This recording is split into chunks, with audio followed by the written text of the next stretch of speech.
നിയമസഭാ തെരഞ്ഞെടുപ്പിന് ഒരുങ്ങാൻ ബി.ജെ.പിയും കോൺഗ്രസും തയ്യാറെടുക്കുകയാണ്. ബി.ജെ.പിയുടെ കോർ കമ്മിറ്റി യോഗം മാരാർജി ഭവനിൽ ഇന്ന് രാവിലെ ആരംഭിക്കും.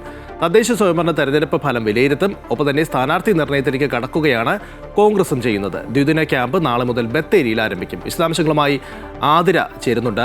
ആതിര, ഈ തദ്ദേശ തെരഞ്ഞെടുപ്പ് ഫലം ഒക്കെ വന്നപ്പോൾ എല്ലാ മുന്നണികളും വലിയ ആത്മവിശ്വാസത്തിലാണ്, LDF ഒഴികെ. അതിലേറ്റവും പ്രധാനപ്പെട്ട കാര്യം UDF മികച്ച വിജയം സ്വന്തമാക്കുന്നു, തദ്ദേശ സ്വയംഭരണ സ്ഥാപനങ്ങൾ പിടിച്ചെടുക്കുന്നു ഒക്കെ ചെയ്യുകയാണ്. മറുവശത്ത് ബി.ജെ.പിയും ഈ തലസ്ഥാന നഗരി കോർപ്പറേഷൻ പിടിച്ചെടുത്തതോടെ ബി.ജെ.പിയുടെ ആത്മവിശ്വാസം 10 മടങ്ങ് വർദ്ധിക്കുകയാണ്. എന്തായാലും ഇന്ന് ഈ യോഗങ്ങളൊക്കെ തുടങ്ങുമ്പോൾ ഈ വരാൻ പോകുന്ന തെരഞ്ഞെടുപ്പുമായി ബന്ധപ്പെട്ടുള്ള പ്രധാനപ്പെട്ട നിർണായക തീരുമാനങ്ങൾ ഉണ്ടാകും എന്ന് പ്രതീക്ഷിക്കാം, അല്ലേ?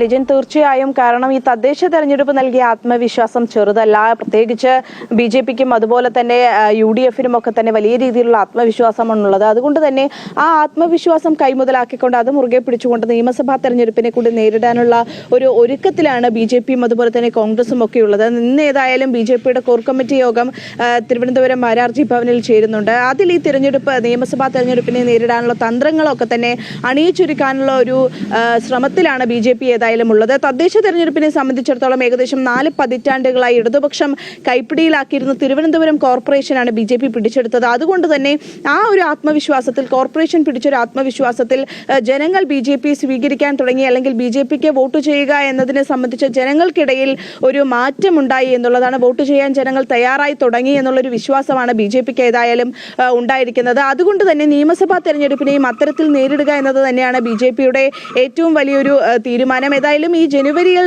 പ്രധാനമന്ത്രി തലസ്ഥാന നഗരിയിൽ എത്തുമെന്നൊരു വാക്ക് ബി.ജെ.പി നൽകിയിരുന്നു. അതേതായാലും ഈ നിയമസഭാ തെരഞ്ഞെടുപ്പ് കൂടി മുന്നിൽ കണ്ടുകൊണ്ട് ജനുവരിയിൽ തന്നെ പ്രധാനമന്ത്രി എത്തി നിയമസഭാ തെരഞ്ഞെടുപ്പിനെ നേരിടാനുള്ള വികസന പദ്ധതികൾ ഉൾപ്പെടെ പ്രഖ്യാപിക്കാനുള്ള ഒരു സാധ്യതയാണ് നിലവിൽ ഏതായാലും ഉള്ളത്. മിഷൻ 2026 എന്ന പേരിലായിരിക്കും ഈ നിയമസഭാ തെരഞ്ഞെടുപ്പിനെ നേരിടാനുള്ള തന്ത്രങ്ങളൊക്കെ തന്നെ ബി.ജെ.പി ഏതായാലും മെനയുക. ഇന്ന് ഏതായാലും മാരാർജി ഭവനിൽ ചേരുന്ന ഈ യോഗത്തിലായിരിക്കും ഈ നിയമസഭാ തെരഞ്ഞെടുപ്പിനെ നേരിടാനുള്ള തന്ത്രങ്ങളൊക്കെ തന്നെ ഏതായാലും അതിന്റെ ഒരു അന്തിമ രൂപം ഏതായാലും ഉണ്ടാകുക എന്നുള്ളതാണ് അറിയാൻ സാധിക്കുന്നത്. എല്ലാ മണ്ഡലങ്ങളും കേന്ദ്രീകരിച്ച്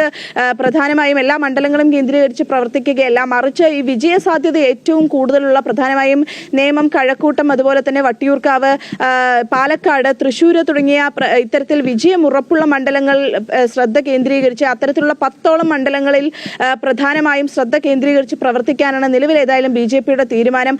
അതേസമയം കോൺഗ്രസും നിയമസഭാ തെരഞ്ഞെടുപ്പിനെ നേരത്തെ തന്നെ നേരിടാനുള്ള ഒരു തയ്യാറെടുപ്പൊക്കെ തന്നെ ആരംഭിച്ചു കഴിഞ്ഞു. തദ്ദേശ തെരഞ്ഞെടുപ്പ് തന്ന ഊർജ്ജം, തദ്ദേശ തെരഞ്ഞെടുപ്പിൽ ഉണ്ടായ ആ ഒരു വലിയ മുന്നേറ്റം കൈമുതലാക്കിക്കൊണ്ടാണ് കോൺഗ്രസ് ഏതായാലും നിലവിൽ ഈ നിയമസഭാ തെരഞ്ഞെടുപ്പിനെ നേരിടാൻ കടന്നിരിക്കുന്നത്. ആദ്യഘട്ടത്തിൽ തന്നെ എത്രയും പെട്ടെന്ന് സ്ഥാനാർത്ഥി നിർണയത്തിലേക്ക് കടക്കുക, താഴെ തട്ടിൽ നിന്നും സ്ഥാനാർത്ഥികളെ നിർണ്ണയിക്കുക എന്നൊരു തീരുമാനത്തിലേക്കാണ് നിലവിൽ ഏതായാലും UDF-ഉം കോൺഗ്രസും കടന്നിരിക്കുന്നത്. അതുകൊണ്ട് തന്നെ എത്രയും പെട്ടെന്ന് നിയമസഭാ തെരഞ്ഞെടുപ്പിനെ സ്ഥാനാർത്ഥികളെ നിർണ്ണയിക്കുകയും ആ സ്ഥാനാർത്ഥികൾ വഴി എത്രയും പെട്ടെന്ന് പ്രചരണങ്ങളും അതുപോലെ തന്നെ പ്രവർത്തനങ്ങളും നടത്തി തുടങ്ങുകയുമാണ് ലക്ഷ്യമെന്നാണ് കോൺഗ്രസിന്റെ ഭാഗത്തു നിന്നുള്ള ഒരു വിവരം. നിലവിൽ ഏതായാലും ബി.ജെ.പിയുടെ കോർ കമ്മിറ്റി യോഗത്തിലായിരിക്കും ഈ ബി.ജെ.പിയുടെ നിയമസഭാ തെരഞ്ഞെടുപ്പിനെ നേരിടുവാനുള്ള തന്ത്രങ്ങളുടെയൊക്കെ തന്നെ ഒരു അന്തിമ രൂപം ഏതായാലും ഉണ്ടാകുക.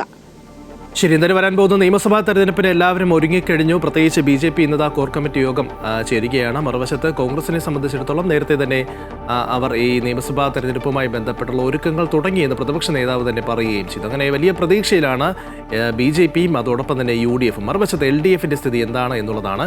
തദ്ദേശ തെരഞ്ഞെടുപ്പിൽ വലിയ തിരിച്ചടിയുണ്ടായി, പക്ഷേ തങ്ങൾക്ക് തിരിച്ചു വരാൻ കഴിയുമെന്നുള്ള ആത്മവിശ്വാസം അവർ പ്രകടിപ്പിക്കുന്നുമുണ്ട്. എന്തായാലും നമുക്കത് വരും ദിവസങ്ങളിൽ തന്നെ കാത്തിരുന്ന് തന്നെ കാണേണ്ടി വരും. ആതിരയാണ് വിവരങ്ങൾ നൽകിയത്.